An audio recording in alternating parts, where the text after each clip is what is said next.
J'étais pratiquement asphyxié. Je dis, mais c'est pas possible.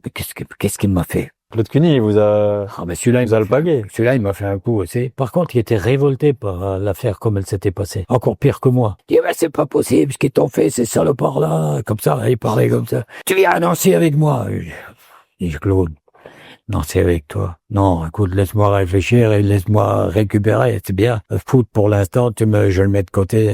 Laisse-moi respirer, laisse-moi digérer ce que t'as fait. Et un beau jour, il me dit, bien, je t'invite à l'Assemblée Générale de l'ASNL. Tu verras, c'est formidable. Il y a 700 adhérents, ce qui était vrai. Plus que nous, en termes de sociaux. Bon, j'ai dit, bon, d'accord. J'arrive là-haut, je m'installe le plus haut possible.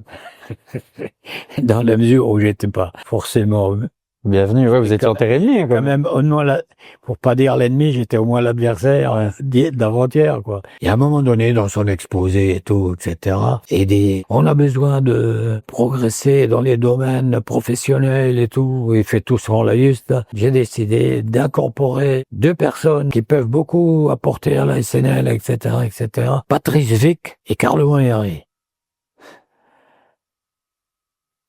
Putain, le fou, mais il est fou, ce mec-là.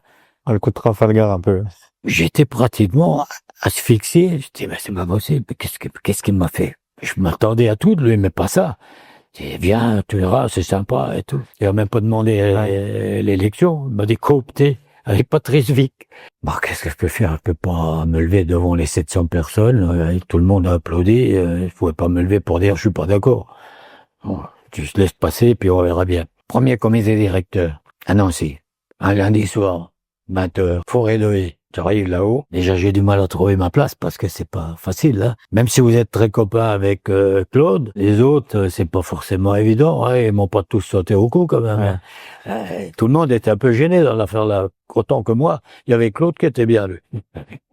Je m'installe et puis j'écoute. On était dizaines. Oui, eh ben, Carlo, on est content, on te félicite, etc. Merci. Ça se passe assez bien. À 23h, on boit un coup, on boit un sandwich, je sais pas quoi, et je rentre. Et ma femme, elle m'attendait un peu, elle me dit, mais alors, comment ça s'est passé ton affaire? J'ai dit, tu sais comment ça s'est passé? Je vais te le dire. Comme un gars qui divorce et qui aime toujours sa femme. Et donc, vous êtes jamais retourné à Nancy? Et je suis jamais retourné à Nancy. J'ai toujours trouvé, j'allais au match, par contre. Ah, quand même. En plus, oui, j'allais au match parce qu'il y avait Bernard Zigny, qui était mon gendre à ce moment-là. Oui, c'est vrai. Il jouait, donc j'allais au match. Mais je suis plus allé parce que je me sentais pas à l'aise non plus. Je pense qu'eux, ils étaient pas à l'aise non plus.